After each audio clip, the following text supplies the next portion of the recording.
ગુરુ પૂર્ણિમા નિમિત્તે રાજ્યભરના દેવાલયોમાં ભક્તો ઉમટી પડ્યા। સવાર સવારમાં દેવ દર્શન કરીને ભક્તોએ આશીર્વાદ મેળવ્યા। અંબાજીથી લઈને દ્વારકા સુધી મંદિરોમાં ભક્તોની કતારો લાગી। આ દ્રશ્યો દ્વારકાના છે, જ્યાં ભગવાન દ્વારકાધીશના દર્શન માટે ભક્તો ઉમટ્યા। મંદિર પરિસરમાં ભક્તોની લાંબી કતારો લાગી। હજારો શ્રદ્ધાળુઓએ ગોમતી નદીમાં સ્નાન કરી ધન્યતા અનુભવી। મંદિર પરિસરમાં હૈયે હૈયું દળાય એટલી જનમેદની જોવા મળી। મંદિરની બહારથી લઈને ગર્ભગૃહ સુધી ભક્તોનો જમાવડો થયો। તમામ ભક્તોએ સુવ્યવસ્થિત રીતે દ્વારકાધીશના દર્શનનો લહાવો લીધો। યાત્રાધામ અંબાજીમાં પણ હજારો શ્રદ્ધાળુઓએ માં અંબાના દર્શન કરી ધન્યતાનો અનુભવ કર્યો। માતાજીના મુખ્ય પૂજારી ભટ્ટજી મહારાજને ગુરુમાની ભક્તોએ કરી પૂજા અર્ચના, હાર પહેરાવી ગુરુજીનું સન્માન કર્યું। ગુરુજીના આશીર્વાદ મેળવ્યા પછી મહારાજે ગુરુજીનું વિશેષ મહત્વ હોવાનું જણાવ્યું હતું। આજે ગુરુ પૂર્ણિમાને લઈ ભક્તોની માતાજીના પ્રસાદ માટે લાંબી કતારો જોવા મળી। ગુરુ પૂર્ણિમાનું મહત્વ કે દરેક મનુષ્યએ ગુરુ કરવા, સાચા માર્ગ અને જીવનની અંદર સાચા માર્ગે જીવવા માટે ગુરુ એ મહત્વની વસ્તુ છે। મનુષ્ય જન્મથી જ પોતે જન્મની સાથે જ એની મા પોતે ગુરુ હોય છે। માણસની પહેલી જ ગુરુ હોય તો પોતાની મા હોય છે, અને પછી આ જગતજનની જનેતા મા જગદંબાના દર્શન કરી લોકો પોતે માને ગુરુ પણ માનતા હોય છે। અને આજે ગુરુ પૂર્ણિમાના દિવસે માઈ ભક્તો મા અંબાના દર્શન કરી અને ગુરુ પૂર્ણિમાના પાવન દિવસે માના આશીર્વાદ લઈ અને ધન્ય તથા માતાજીના સેવક તરીકે ભટજી મહારાજના આશીર્વાદ લઈ અને માઈ ભક્તો ખુશ આનંદ અનુભવે છે।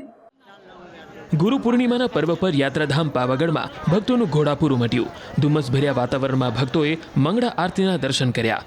પાવાગઢ ડુંગર અને મંદિર પરિસરમાં આહલાદક વાતાવરણ વચ્ચે મા મહાકાલીનો જયઘોષ ગુંજ્યો। ઊંઝામાં ઉમિયાધામમાં ભક્તોનું ઘોડાપૂર ઉમટ્યું। ગુરુ પૂર્ણિમાને લઈ મંદિરોમાં ભક્તોની ભારે ભીડ જોવા મળી। સવારથી માં ઉમિયાના ભક્તોની દર્શન માટે કતારો લાગી ગઈ। ભક્તોએ માતાજીનો દર્શન કરી ધન્યતાનો અનુભવ કર્યો। તો સાળંગપુરમાં આવેલા કષ્ટભંજન દેવ હનુમાનજી મંદિરે દર્શનાર્થીઓનું ઘોડાપૂર ઉમટી પડ્યું। હજારોની સંખ્યામાં ભક્તોએ હનુમાન દાદાને પોતાના ગુરુ માની તેમના દર્શન અને આશીર્વાદ પ્રાપ્ત કર્યા। ગુરુ પૂર્ણિમાના શુભ અવસરે દાદાને અત્યંત સુંદર વાઘા અને પુષ્પોનો શણગાર કરવામાં આવ્યો। મંદિરમાં ભક્તો દ્વારા ફળ, ફ્રૂટ અને સુખડીનો પ્રસાદ ધરાવવામાં આવ્યો।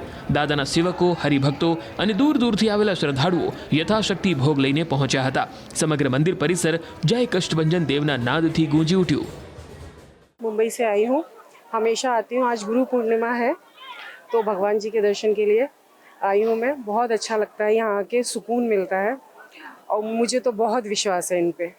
मतलब मुझे ऐसा लगता है यहाँ पे आके मेरी ज़िंदगी का मतलब सुकून मिला है मुझे, और जो बोलती हूँ वो पूरा भी करते हैं हमेशा।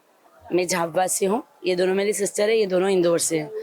हम लोग पहली बार दर्शन करने आए हैं और बहुत आत्मा को शांति हुई दर्शन करके, बहुत तृप्ति हुई। गुरु पूर्णिमा का विशेष है यहाँ पर दर्शन करने का लाभ, बहुत अच्छा लगा आके हमें।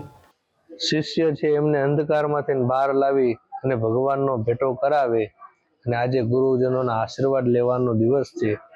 ત્યારે આજે હનુમાનજી મહારાજના સાનિધ્યમાં સદગુરુ ગોપાલ સ્વામીનું વિશેષ પૂજન કર્યું છે। હનુમાનજી મહારાજનું વિશેષ પૂજન કર્યું છે। દાદાને સુખડીનો અંકુટ ધરાવ્યો છે અને ભાવવંદના અને પૂજન કર્યું છે।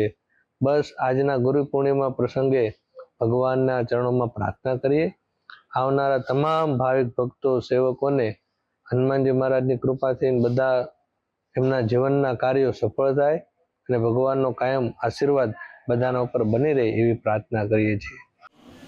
આ તરફ રાજકોટના રણછોડદાસ આશ્રમ ખાતે પણ ભક્તો આશીર્વાદ લેવા માટે ઉમટી પડ્યા। આશ્રમ ખાતે ભક્તોની લાંબી કતારો જોવા મળી। તમામે દર્શન કરી આશીર્વાદ મેળવીને ધન્યતા અનુભવી।